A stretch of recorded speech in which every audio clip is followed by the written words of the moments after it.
Ni y'a mɛn ko ɲɔgɔnna kumananba tɛ lamɛnbaa de b'i la o y'an don kan ye dɔgɔkun kibaru kɔnɔna na a ka bakurubɔ filɛ nin ye a bɛ dɔgɔkun caman bɔ bi promo wow ale tɛ ka kɛ ale min tun bɛ kɛ Orange Mali mɔgɔw fɛ o min tun bɛ kɛ sababu ye u ka kanubagaw u b'u ka baara kɛ wusa kɔnɔna na. OIM ni Mali gouvernement ye marabolo baara ko ɲɛ yirali filanan kɛ Segu dugu kɔnɔ an bɛna walawalali caman k'aw ye. Aw bisimila ko kuran an ka dɔgɔkun kibaru kɔnɔna na i n'a fɔ an y'a fɔ ye bakurubaw kɔnɔna cogo min Orange Mali ni ale ye nɛgɛjuru ci sira ye Mali kɔnɔ a tun bɛ to ka promo dɔ kɛ n'a bɛ wele wow a tɛ ka kɛ tuguni Mali kɔnɔna na kabiri ni avril kalo tile 30 tɛmɛlen san 2024 nin promo in tun bɛ kɛ dɔgɔkun o dɔgɔkun walima kalo o kalo wa a tun bɛ kɛ sababu ye a kanubagaw bɛ baara kɛ wusa kɔnɔna na. Kalo caman tɛmɛlen kɔfɛ a kanubagaw bɛ cogo di Nana Kadija ye Actuel Media ka ciden ye a ye larawuli dɔ kɛ nin dɔgɔkun kɔnɔna na an ka ɲɛmada a ka sɔrɔlenw na 5 giga kɛmɛ 3 dɔrɔn ka forfait sɔrɔ i sago la ani ka connexion kɛ hɛrɛ ani baden kɔnɔ o de kun tɔgɔ promo wow Orange fɛ yen Max It application kɔnɔ promo wow de kun kanunen ka tɛmɛ u ka fɛn bɛɛ lajɛlen kan o la a tununi ma dogo mɔgɔ si la promo wow ni ale kun bɛ kabini kumajan wa a kun da ka di connexion kɛla caman na nka hali n'o y'a sɔrɔ a kun kanunen don kosɛbɛ maa caman fɛ nka Orange Mali maaw kariyara ka nin forfait daduma in tigɛ u ka clients na ka bɛn ni août kalo tile 31 san 2024 ni o kɛra sababu ye k'a tabagaw bila kuma caman na maaw bɛ ka se k'u ka connexion kɛ cogo di ka sɔrɔ promo wow tɛ promo wow ni dɔɔni ma la n yɛrɛ n bɛ to ka ta mais u balila k'a tigɛ de ko bon ne kɔni bɛ mun ɲini Orange fɛ n'u ye ko min daminɛ ko min diyara maliyɛnw ye u kana dabila wa continuer et puis u ka réseau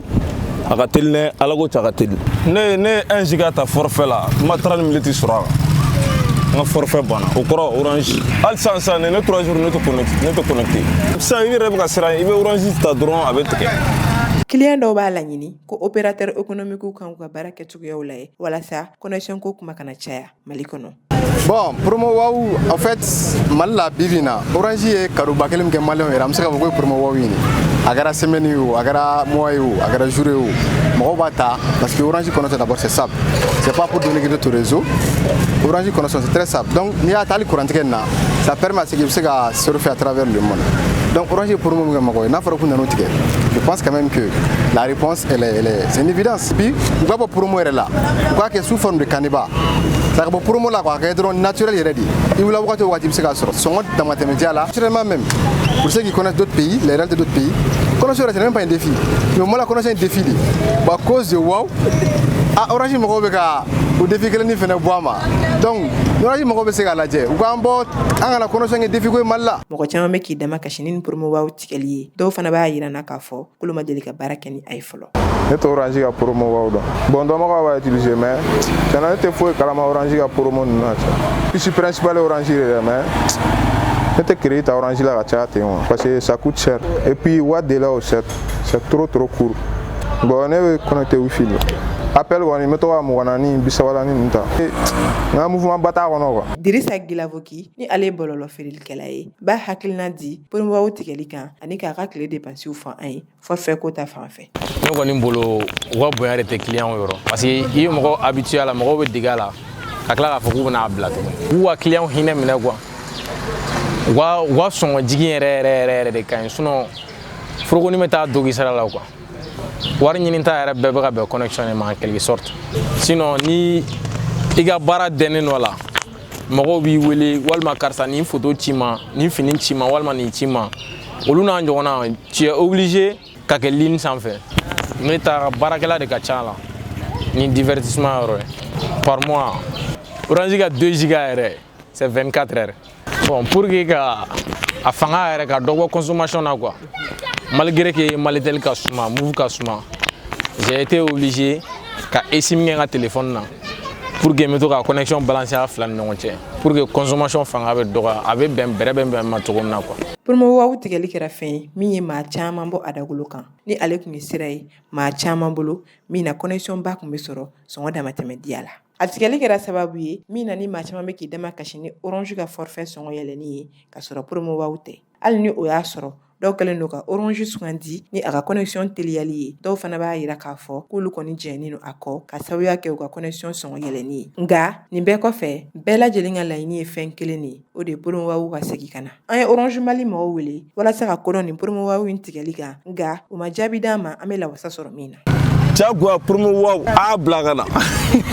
nin tun ye Nana Kadiya Kone ka sɔrɔlen ye Orange Mali ka Promowaw tigɛli kan alamisa tɛmɛlen septembre kalo tile 5 san 2024 cakɛda min ka baara ɲɛsilen bɛ hadamadenya kunkanko kɔlɔsili ma u ye laseli kɛ ka ɲɛsin mɔgɔ ma mɔgɔ minnu kɛlen don k'u yɛrɛ kɛ kunnafonidilaw ye bɔlɔlɔsira k'a sɔrɔ kunnafonidilaw tɛ walasa ka ko caman ɲɛdɔn nin ko in na an ka jɛ ka Awasi ka sɔrɔlen lajɛ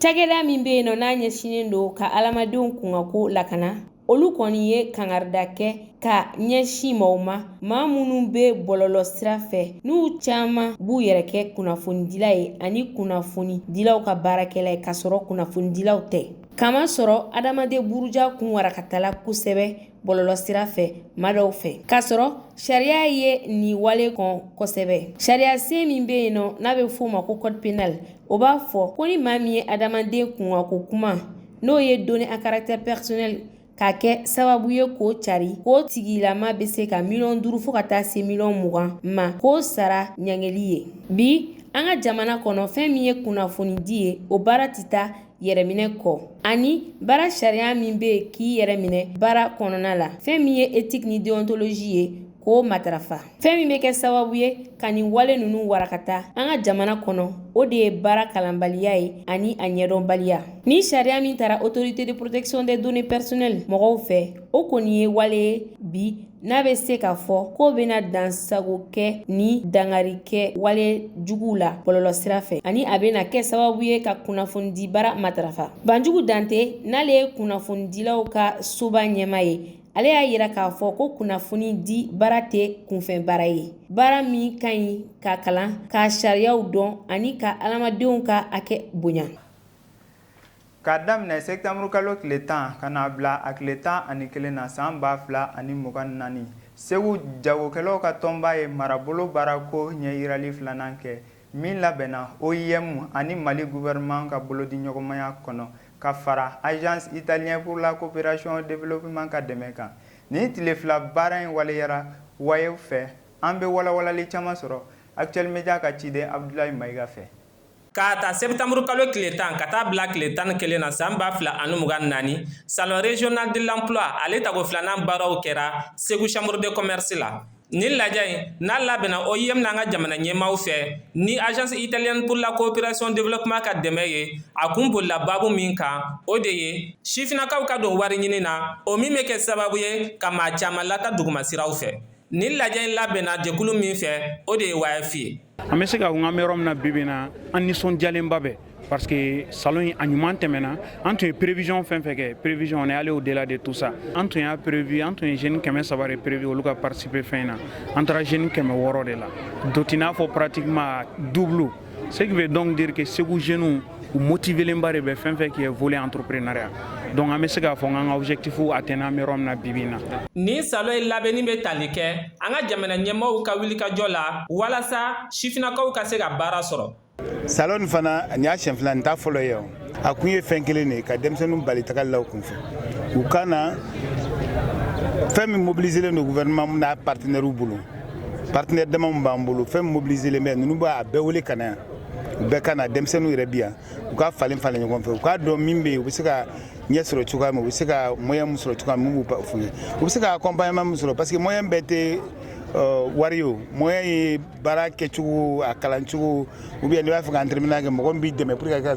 entrepreneuriat faamuya kosɛbɛ. kumaɲɔgɔnya sigiyɔrɔma 5 de kɛra nin tile fila salon in na Segu wa baabu caman de kun tara ni olu cɛla cakɛda dayɛlɛli kɛnyɛrɛyew bɛ se ka musaka sɔrɔ cogo min na o n'a ɲɔgɔnna wɛrɛw. ne kun ye paneliste ye min bɛ ɲɛsin jeunes ka musaka sɔrɔ walasa ka baaraw kɛ u ka sigida la u kana wuli k'u déplacer ka taa dugubaw kɔnɔ walima ka taa zone d'orpaillage na walima ka u kɛ ji kan.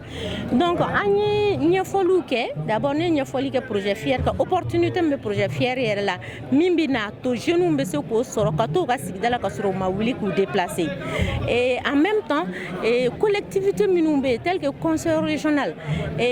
incubateur minnu bɛ yen nɔ, institution de microfinance minnu bɛ yen nɔ n'o ye kɛsu ninnu ye, banque minnu bɛ yen an y'olu fana ɲɛf'u ɲɛna u ka wuli ka se olu ma n'u ka projets ye olu b'u dɛmɛ walasa u ka financement sɔrɔ, walasa u ka kalanw sɔrɔ, u ka se ka qualifier u ka baaraw la, u ka se ka sigi u ka sigidaw la ka sɔrɔ u ma wuli ka taa fɔ k'u bɛ taa yɔrɔ wɛrɛ la ka taa wari ɲini. Hakili falen sifinakaw ni baara dɔnbagaw ni ɲɔgɔn cɛ ani cakɛdaw sigiyɔrɔw lajɛli o kɛra fɛn min kɛra nin salon in na. Mali baara ko ka sisan i n'a fɔ baara ɲini togoya ninnu i kan ka don sira min fɛ i kan ka tɛmɛ yɔrɔ min fɛ pour que ka baara sɔrɔ n y'o dɔn. I kan ka papier minnu kɛ n'i ye entrepreneur ye ou bien n'i commerce jalan ninnu kɛ ani n'i bɛ fɛ ka financement ninnu ɲɛɲini i kan ka taa sira minnu fɛ n y'olu bɛɛ ɲɛdɔn bi. Nin ko in kɛra bonya ye an ka se k'an ka se kɛtaw jira denmisɛnninw na ani autorité mɔgɔ wɛrɛw minnu tun bɛ yan nɔ u ka se k'a dɔn ani produit ninnu an bɛ se k'an ka produit locaux bɛɛ yɛlɛma ka kɛ fɛn caman ye. Donc u bɛna u b'an ɲininka dɔw yɛrɛ tun t'a dɔn fiyewu ko malo bɛ se ka kɛ chips ye. Et mais u y'o ɲininkaliw kɛ donc an ye numéro taw kɛ an ko k'an m'u écrit WhatsApp sanfɛ pour que ka plus de détails d'u ma ou bien n'u bɛ fɛ ka don baara in na u bɛ se ka don a la cogo min na. Donc salon in kusayara kosɛbɛ anw ma a ye visibilité di anw ma. Salon régional de l'emploi ka laɲini kun de ye ka sifinakaw ka baarako don Bala Segu dugu kɔnɔna na ani ka sira yir'u la min bɛ kɛ sababu ye u kana taa tunga la duguma siraw fɛ. A kɛra sababu ye sifinaka ninnu ye fɛn caman faamu min bɛ tali kɛ baara ɲinitogo kan ani u yɛrɛ ka duguw la baara minnu min bɛ sɔrɔ yen nɔ o kɔfɛ ani kumaɲɔgɔnya ka tɛmɛ baara dibagaw ni baara kɛbagaw ni ɲɔgɔn cɛ.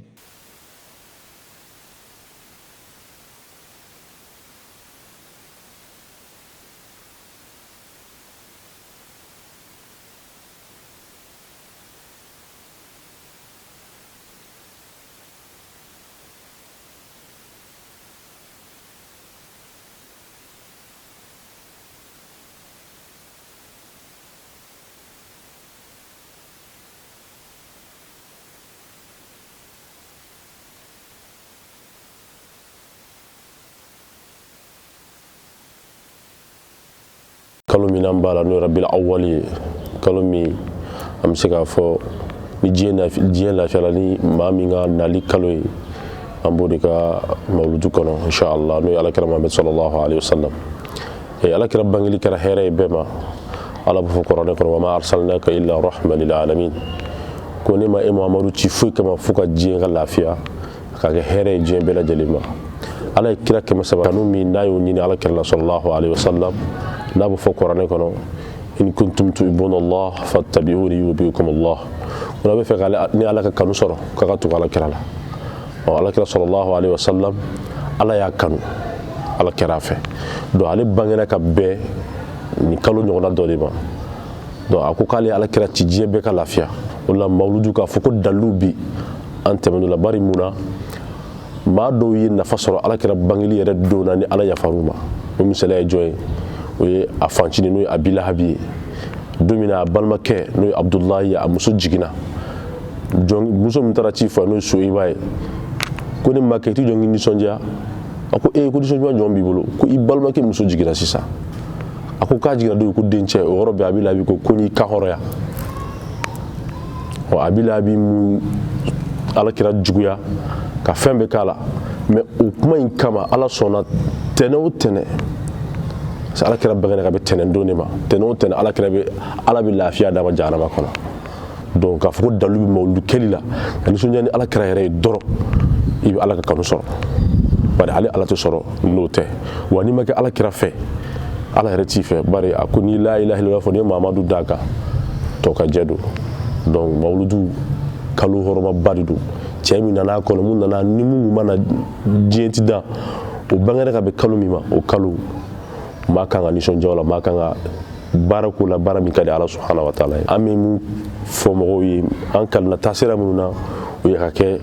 sariya kɔnɔ a kɛ ladamu kɔnɔ mawuludu fɛtili an karamɔgɔ y'o yira an na fɛn bɛɛ bɛ bɛn a la fɛn bɛɛ bɛ bɛn a la mais kana kɛ hukumu kɔnɔ hukumu min na ni sariya labatobaliya ye mawuludu fɔlɔfɔlɔ i b'a ye an ka maa ɲuman ni mawuludu sera u bɛ dumuniw labɛn i b'a ye duw kɔnɔ u bɛ kasidaw sigi ka mɔgɔw lakori ka kuma alakira kan sallallahu alaihi wa sallam u b'o caman fɔ donc i b'a ye fɛn ni mawuludu kun sera mɔgɔw tun bɛ ɲɔgɔn hinɛw minɛ sarakatiw tun bɛ bɔ hadamadenw tun bɛ fɛtiw kɛ ka ɲɔgɔn lakori ka ɲɔgɔn ka fɛn dɔw labɛn ko alakira bangera sallallahu alaihi wa sallam donc nin min y'a ɲɛnamaya mais ɲɛnamaya min ka fisa ɲɛnamaya bɛɛ ye o ye ka alakira de ɲɛfɔ parce que maa min nana i k'a kanu sɔrɔ maa tɛ mɛn ka kanu sɔrɔ n'i t'a dɔn ala b'o de fɔ fa'arifuni qabla an ta'budun yan'a kan bato a ye n dɔn alakira kan ka dɔn ni alakira ɲini k'a dɔn i b'a kanu sɔrɔ alakira dɔnni ye mun ye a bangena min a fa ye jɔn ye a ba ye jɔn ye jogo jumɛn b'a la n'o kan ka diya maa ye ladiri don a ma ka denbaya lamara cogo di a denmusow tun bɛ cogo di a denkow tun bɛ cogo di nin de kan ka kɛ mawuludu kalo kɔnɔ ne ka kalan ye kalan min kan ka kɛ mɔgɔw kun kanu ka sɔrɔ a bɛ kɛ ni nin de donc o la ni mawuludu kalo jɔra anw ka faamu na ka alakira ɲɛfɔ a bɔra bɔkolo minnu na a bɔra kabila minnu na a bɔra fayanfa minnu na a bɔra ba minnu na jɔnw don a jogo kun ye jumɛn ye kɛcogo jumɛn kun b'a bolo mawuludu yɛrɛ kɛkun nafaba ye nin de ka nisɔndiya alakira bangeli la alakira o de ye alakira dɔnni ye n'o dɔnna nafa sɔrɔla i ka mawuludu fɛti la k'a fɔ mawuludu kɛli wajibi de don waleɲuman dɔn de don ala ka kanu ɲinini don wa i bɛ min nɔfɛ diɲɛ lahara i b'a sɔrɔ mawuludu fɛti de la an bɛ ala deli ala k'an bɛn sahaba ma kira hɔrɔma kama salli ala rasul.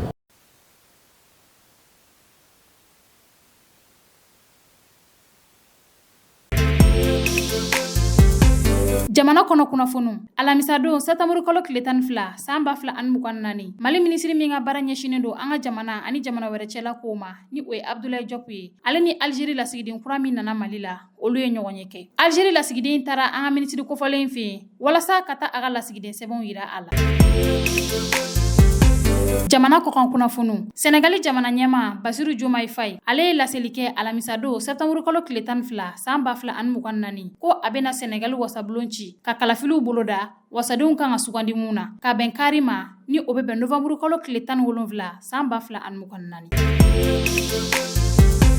Jumadon septembre kalo tile 13 san 2024 o kun y'a siɲɛ fɔlɔ ye Korodinor jamana ka u ka uranium cakɛda jaw cari o ko in kɛra Kim Jong-un ka taali dɔ senfɛ cakɛda kofɔlen na min na a y'a laɲini k'u ka dɔ fara u ka jamana sɔrɔ kan. Jumadon septembre kalo tile 13 san 2024 Rusi cakɛda min ka baara ɲɛsinen don lakana kow ma ye laseli dɔ kɛ min kɔnɔ u y'a yira k'a fɔ k'u ye maa wɔɔrɔ bila ka bɔ baara la Angleterre lasigiden so min bɛ Moscou u jalakila k'u bɛ ka espionnage kɛ ka sabu kɛ mankan min bɛ Rusi ni Occident jamana cɛ min bɛ tali kɛ Ukraine kɛlɛko kan. ayiwa an b'a ladɔnniya k'a fɔ nin de bɛ dansigi kɛ an ka dɔgɔkun kibaru la aw k'an bɛn diɲɛ waati wɛrɛ.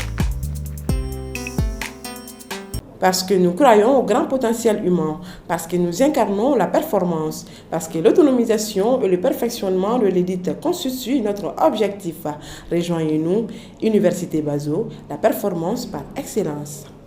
L'école supérieure de commerce ESC Mali School of Management, l'école qui forme les leaders de demain, elle se distingue comme l'une des meilleures écoles de commerce de la sous-région. ESC Mali est réputée pour l'excellence de ses formations qui préparent efficacement les étudiants à devenir des entrepreneurs et des managers compétents.